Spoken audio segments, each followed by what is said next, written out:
The truth of the matter is that most people don't realize that the majority of people suffer their first major heart attack on Monday morning between 8 a.m. and 9 a.m. People getting ready to go to jobs that they don't like, jobs that are making them sick.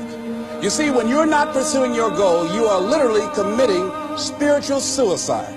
So society gets wrapped around becoming a part of a machine. Society, instead of becoming a bunch of individuals that are expressing themselves in unique ways, and everybody sort of borrows and shares and sells this and you sell that, and we all sort of figure out how we can contribute in a society, we got sidetracked and diverted into these boxes that they call companies and corporations, and we got stuck into these containers that they call cubicles or offices, and we got forced into this system. So our time, instead of it being invested in making pottery or fixing cars or doing something where you have a passion or you have some sort of a connection to, instead of that, you've sold your life. The world is loading his back with burdens. You're a beast of fucking burden.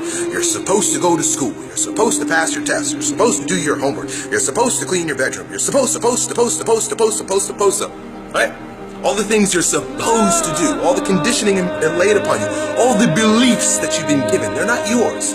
No natural behavior. Everybody's wearing clothes they don't want to wear. Everybody's showing up and doing something they don't want to do. They have no connection to. That's the problem with our society. We're good little boys and girls who have been walking on the line, hand in hand, following step by step all the rules in the book ever since our parents and teachers have been conditioning us to do what we're told. No society wants you to become wise.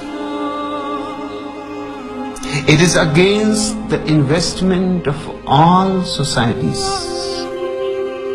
If people are wise, they cannot be exploited.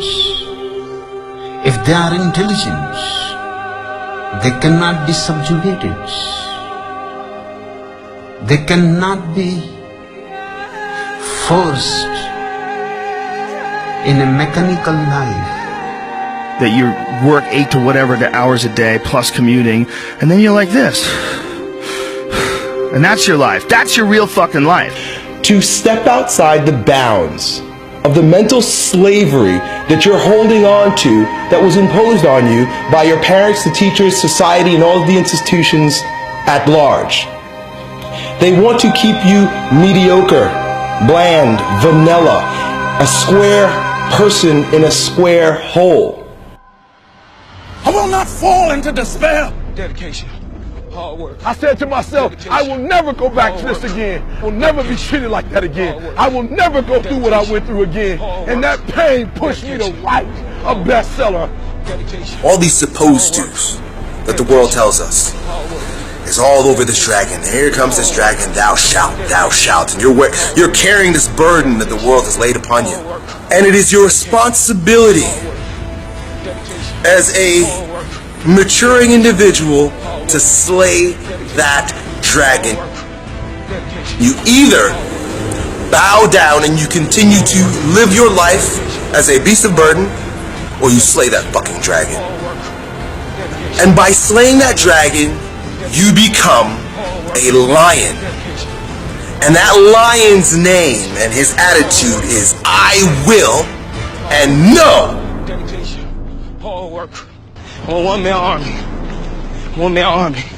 The world can go against me. I'm still coming on top. I got God on my side. What is it that will make it worth it for you?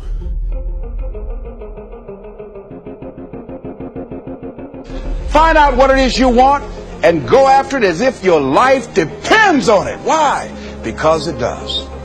People that have found their passion, people that found the things that they love, people that have found the things that they can pour their lives into, those people live longer.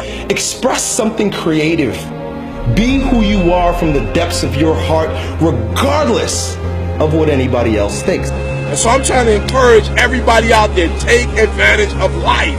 Get busy living. Man, for real, the window closes so quickly on life and on opportunities. And so when you got an opportunity, you got to take it. You feel me? When you have an opportunity, you got to take it.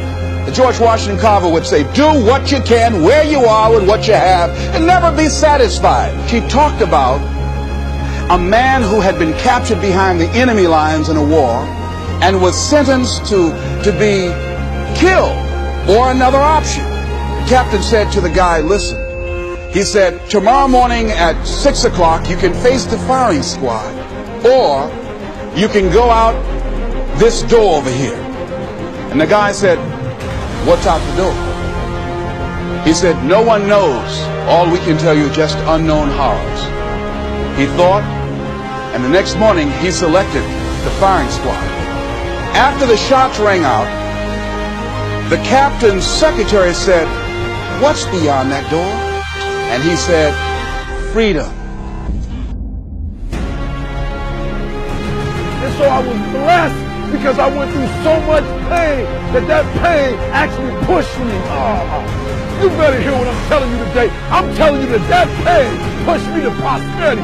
That pain pushed me to greatness. Takes guts. You got to dig down deep to gut it out. Keep on going again and again and again. Nobody believes in you. You've lost again and again and again. The lights are cut off, but you're still looking at your dream, reviewing it every day and say to yourself, it's not over until I win. Don't quit. Don't quit. Don't quit. Ron Kelly, you don't quit.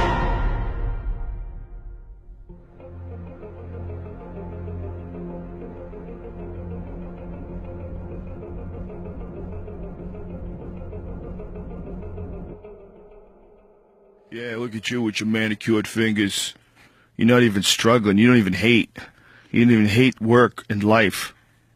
Right? Yeah. Folks, it ain't about that.